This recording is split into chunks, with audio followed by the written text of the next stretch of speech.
Assalamualaikum, halo teman-teman, apa kabar? Ketemu lagi di Cakap Komunika, channelnya Kamelia Arestanti yang banyak membahas tentang dunia komunikasi. Nah, kali ini saya mau sharing tentang dua skill atau keterampilan utama yang wajib dimiliki oleh seorang PR. Apa saja skill itu? Nonton sampai habis ya. Oh iya teman-teman, sebelum saya sharing, please subscribe channel ini ya. Kemudian like, komen, dan share kalau teman-teman suka. Dan jangan lupa aktifkan lonceng notifikasi supaya teman-teman nggak ketinggalan info atau wawasan seputar dunia komunikasi dari channel ini. Profesi Public Relations atau yang sering disingkat PR kian digandrungi oleh para pencari kerja, termasuk fresh graduate, terutama yang memiliki latar belakang pendidikan ilmu komunikasi. Bahkan belakangan saya juga sering ketemu teman-teman yang bukan dari latar pendidikan ilmu komunikasi juga menyukai ilmu ini loh. Banyak orang menilai PR sebagai sebuah profesi yang menjanjikan lantaran posisinya yang strategis di perusahaan ya teman-teman ya. Peran PR sebagai jembatan antara perusahaan dengan masyarakat itu membuka lebar peluang bagi para praktisi PR untuk bertemu dengan banyak orang, termasuk dengan orang-orang penting di dunia kerja.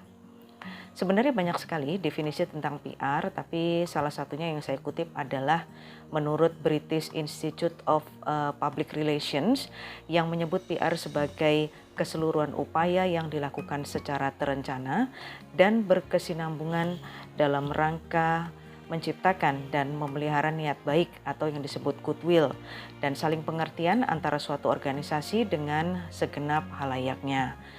PR, teman-teman, adalah semua bentuk komunikasi yang terencana, baik itu ke dalam maupun keluar, antara suatu organisasi dengan semua halayak atau audiens dalam rangka mencapai tujuan yang spesifik yang berlandaskan pada saling pengertian. Nah, itu tadi definisi menurut Jeffkins tahun 2013. Teman-teman, keberadaan humas dalam sebuah organisasi atau PR ya adalah sangat penting. Itu untuk apa? Untuk keberlangsungan organisasi. Karena PR itu bukan hanya memikirkan tentang kehidupan organisasi saat ini, tapi juga kehidupan organisasi di masa depan.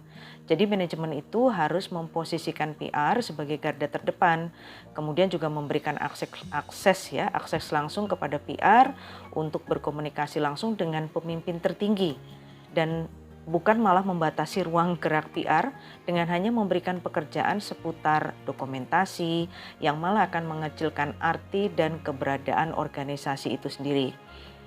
Sebaiknya nih teman-teman, PR juga harus berbenah diri untuk meningkatkan kualitas profesinya sehingga mampu menunjukkan eksistensi di tengah persaingan usaha yang kian ketat seperti saat ini. Nah, sampai di sini teman-teman masih tertarik kan dengan profesi PR?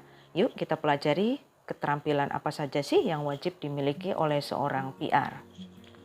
Teman-teman banyak yang sudah share ya di internet tentang beberapa keterampilan atau skill yang wajib dimiliki oleh PR.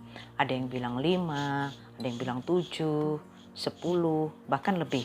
Nah, tapi untuk mempelajari dan menguasai skill sebanyak itu tentu butuh banyak waktu ya. Makanya di video ini saya akan share saja dua skill utama PR yang merupakan rangkuman dari beberapa skill PR. Jadi ada dua ya, yang pertama adalah copywriting dan yang kedua adalah public speaking. Dua skill ini teman-teman sebenarnya wajib punya ya, karena seorang PR itu intinya harus jago nulis dan jago ngomong. Banyak definisi teman-teman tentang copywriting, tapi yang paling mudah itu sebenarnya copywriting adalah teknik penulisan atau sebuah kemampuan atau keterampilan menulis teks atau naskah yang bertujuan agar komunikan atau audiens itu merespon dan memahami pesan yang disampaikan. Teknik ini selain sering digunakan PR untuk membuat materi seperti pariwara atau advertorial ya dan bentuk-bentuk penulisan PR lainnya juga biasanya dipakai oleh marketing untuk mempromosikan produk atau jasa yang dipasarkan. Nah, sebagai seorang PR teman-teman, skill ini wajib dimiliki ya, karena salah satu tugas PR adalah membuat tulisan yang mudah dimengerti atau dipahami oleh audiens. Sementara itu teman-teman, kalau public speaking itu diterjemahkan secara mudah sebagai kemampuan atau keterampilan berbicara di depan umum. Keterampilan public speaking wajib dipunyai oleh seorang PR karena PR adalah sebagai juru bicara perusahaan, sehingga PR harus mampu membuat orang lain atau audiens mengerti dan memahami apa yang disampaikan. Oke teman-teman, sekarang kita bahas copywriting secara lebih detail ya. Dalam dunia copywriting sebenarnya ada beberapa hal yang harus dan jangan kita lakukan ya. Harus dan jangan kita lakukan. Perlu diingat teman-teman, copywriting bukan sekedar menulis, tapi bagaimana Anda sebagai seorang PR itu membuat tulisan yang mudah dimengerti dan dipahami. Caranya salah satunya dengan memahami orang lain yang menjadi audiens kita. Misalnya nih teman-teman, ketika kita ingin membuat tulisan materi advertorial tentang produk pelangsing, ya kita jangan memaparkan data tentang penyakit yang akan muncul akibat obesitas. Padahal kan kita tahu audiens atau market produk pelangsing kita itu adalah orang yang kelebihan berat badan atau obesitas. Kemudian yang kedua yang perlu diperhatikan ya teman-teman, ketika teman-teman menulis buat teks untuk kepentingan promosi atau publikasi perusahaan, bahkan klarifikasi ya seperti press release, teman-teman jangan hanya mendeskripsikan, tapi sajikan informasi yang dibutuhkan atau diinginkan oleh audiens. Misalnya begini, Anda itu adalah PR perusahaan makanan kaleng umpamanya ya. Nah pada suatu waktu ada kejadian yang sangat membahayakan nih, membahayakan reputasi. Misalnya kasus keracunan produk makanan kaleng Anda itu.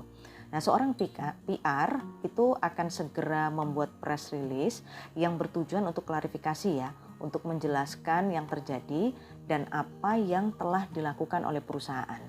Makanya teman-teman di saat krisis seperti itu Anda jangan menulis press release yang menceritakan tentang misalnya bagaimana sih perusahaan ini berdiri, kemudian bisnisnya apa, dan informasi umum lain yang sifatnya itu deskripsi. Di saat terjadi kasus keracunan makanan, sebenarnya yang paling dibutuhkan oleh pelanggan itu adalah kejelasan tentang bagaimana nasib para korban keracunan makanan.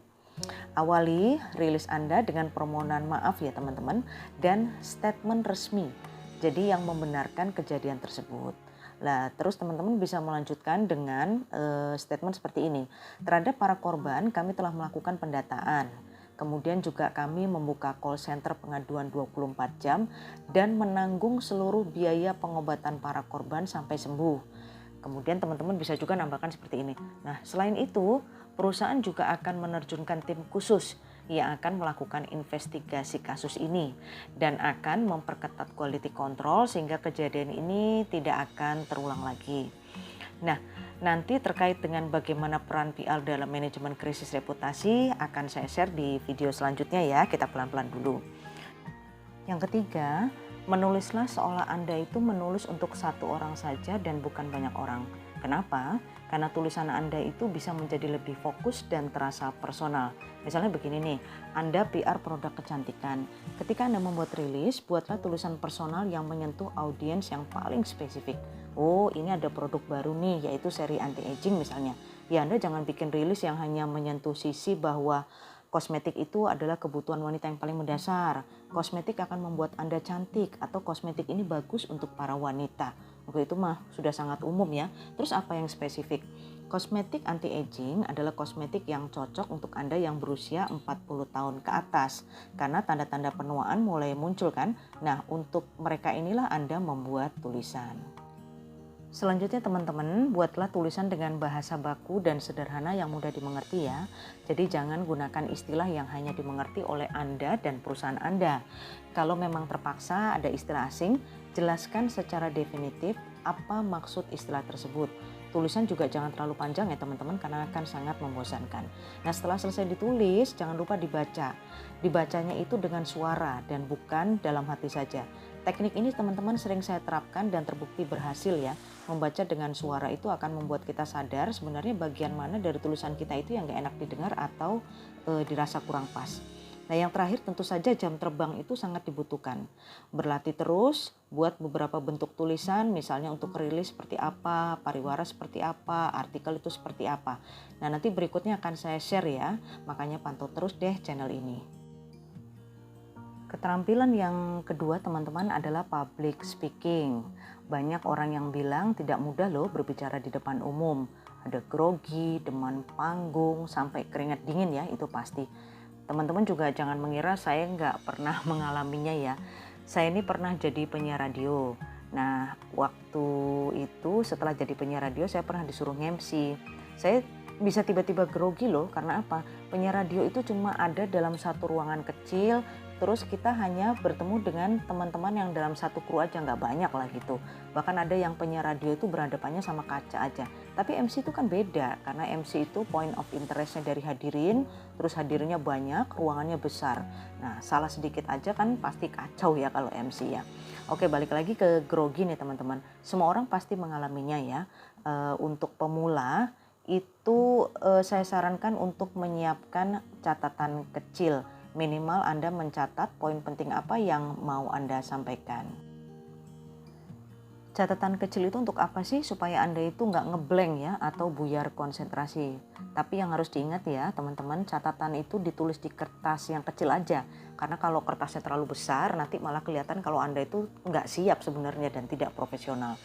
Terus satu lagi teman-teman, buatlah juga presentasi yang menarik. Ya desainnya, audionya, visualnya. Intinya tuh bikin supaya audiens itu terpesona dengan presentasi Anda. Yang paling penting lagi sebenarnya adalah Anda harus menguasai materi yang Anda sampaikan.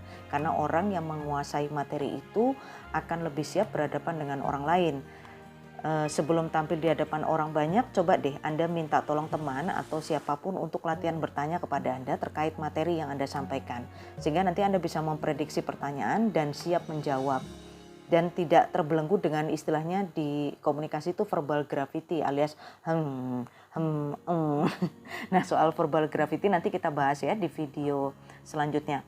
Terakhir, sama seperti copywriting teman-teman, Anda harus sering berlatih terus ya, terutama di depan cermin juga bisa untuk melatih keberanian Anda. Saya tambahin sedikit terkait performance atau penampilan ya. Usahakan Anda mengekspresikan diri itu sesuai dengan apa yang Anda sampaikan. Misalnya gini, Anda menyampaikan berita duka tentang kebakaran. Ya, sebagai seorang PR Anda jangan senyum-senyum waktu menyampaikan press release itu, apalagi di hadapan media ya. Atau sebaliknya nih, Anda menyampaikan berita gembira tapi malah cemberut sepanjang acara. Ini nanti Anda akan tidak punya perasaan ya. Nah, itu tadi ya teman-teman, sedikit yang bisa saya share tentang 2 skill yang wajib dimiliki oleh seorang public relation. Sampai ketemu di video selanjutnya ya. Terima kasih. Assalamualaikum warahmatullahi wabarakatuh.